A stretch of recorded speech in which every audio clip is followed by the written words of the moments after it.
हरे कृष्णा। आप सभी को रमा एकादशी की हार्दिक शुभकामनाएं। हिंदू धर्म में एकादशी व्रत को बहुत ही महत्वपूर्ण और फलदायी माना जाता है।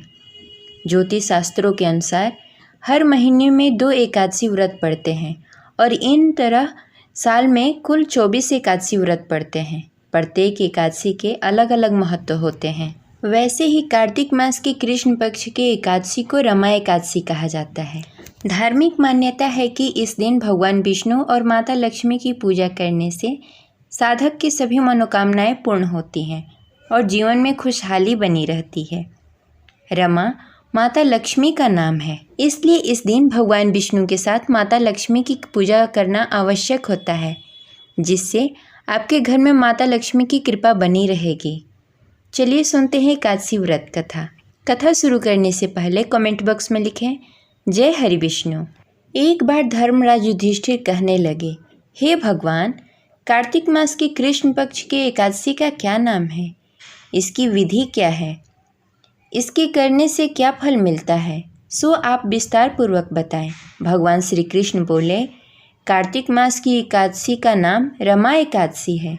यह बड़े बड़े पापों का नाश करने वाली है। इसका महात्म्य मैं तुम्हें विस्तार पूर्वक बताता हूँ, ध्यान से सुनो। हे राजन, प्राचीन काल में मुचकंद नामक एक राजा था। उसकी इंद्र के साथ मित्रता थी और साथ ही यम, कुबेर, वरुण और विभीषण के साथ भी उसकी मित्रता थी। यह राजा बड़ा ही धर्मात्मा, विष्णु भक्त था और न्याय के साथ राज करता था। उस राजा की एक कन्या थी जिसका नाम चंद्रभागा था। वह कन्या का विवाह चंद्रसेन के पुत्र शोभन के साथ हुआ था। एक समय वह शोभन ससुराल आया।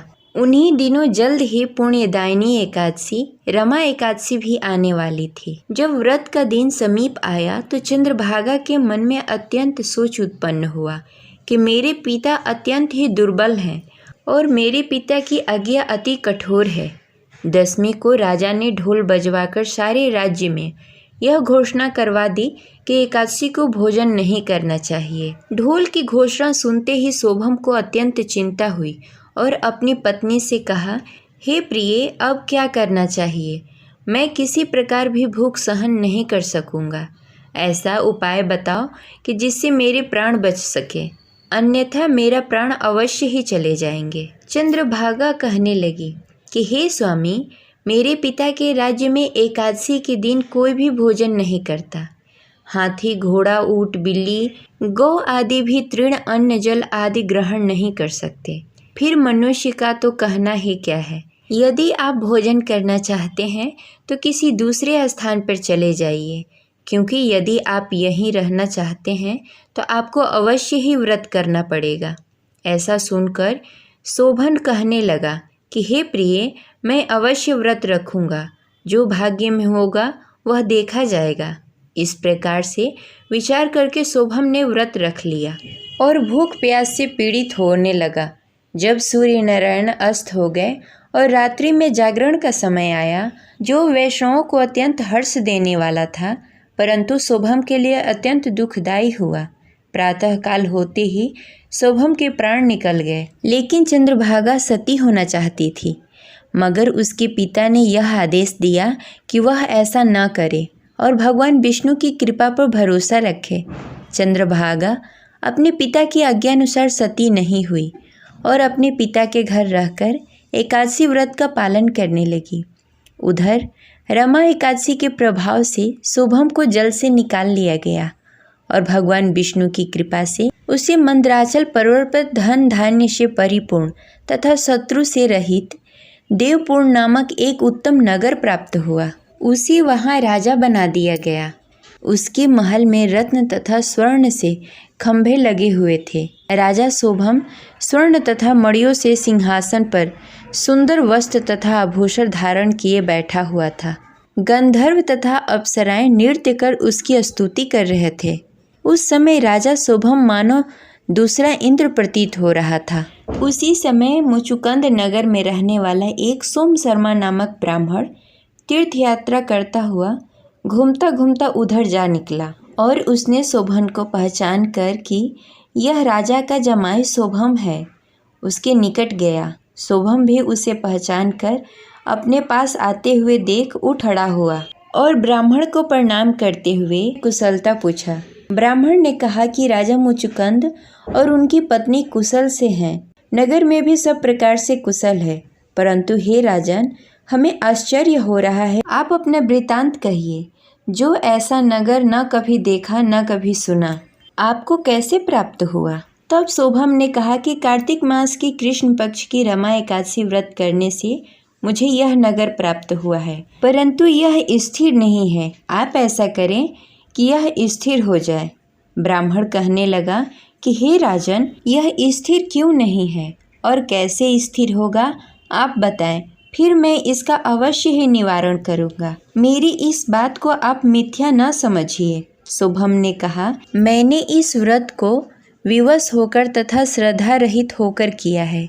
उसके प्रभाव से मुझे यह अस्थिर नगर प्राप्त हुआ है। परंतु अगर आप मुकुट चंद की पुत्री को यह वृतांत बताते हैं तो वह इसे स्थिर बना सकती है।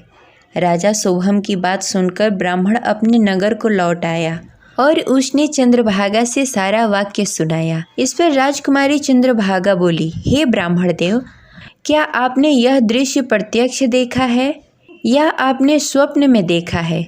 चंद्रभागा की बात सुनकर ब्राह्मण बोला, हे राज्य कन्या, मैंने तेरे पति शोभम तथा उसके नगर को प्रत्यक्ष देखा है, किंतु वह नगर अस्थिर है। तू कोई ऐसा उपाय कर जिससे वह स्थिर हो जाए। ब्राह्मण की बात सुनकर चंद्रभागा बोली, हे ब्राह्मण देव, आप मुझे इस नगर में ले चलिए। मैं अपने पति को देखना चाहती हूँ।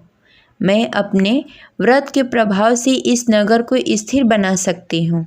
चंद्रभागा के वचनों को सुनकर ब्राह्मण उसे मंदराचल पर्वत के पास वामदेव के आश्रम ले गए। वामदेव ने उसकी कथा को सुनकर चंद्रभागा का मंत्रों से अभिषेक किया।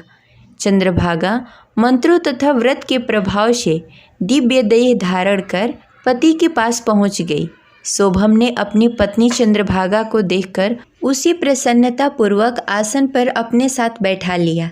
चंद्रभागा ने कहा, हे स्वामी, अब आप मेरे पुण्य को सुनिए। जब मैं अपने पिता के घर में 8 वर्ष की थी, तब से मैं सविधि एकादशी व्रत का पालन करती हूँ।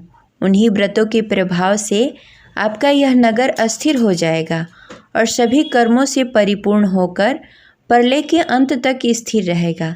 चंद्रभागा दिव्य स्वरूप धारण करके तथा दिव्य वस्त्र धारण करके सज संवर कर अपने पति के साथ सुखपूर्वक रहने लगी। हे राजन, यह मैंने रमा एकादशी का महात्म्य कहा। जो मनुष्य इस व्रत को करते हैं उन्हें ब्रह्म हत्या तथा अन्य पापों से मुक्ति मिल जाती है। कृष्ण पक्ष और शुक्ल पक्ष दोनों ही एकादशी समान है, इसमें कोई भेदभाव नहीं है, दोनों समान फल देती हैं। जो मनुष्य इस महात्म्य को पढ़ते तथा सुनते हैं वे समस्त पापों से छूटकर विष्णु लोक को प्राप्त होते हैं। ये रही आज की कथा। आपको कैसी लगी कमेंट बॉक्स में ज़रूर बताएं। आशा करते हैं आपको अच्छी लगी होगी। तो इस वीडियो को लाइक करें और ज़्यादा से ज़्यादा शेयर करें। जय हरि विष्णु।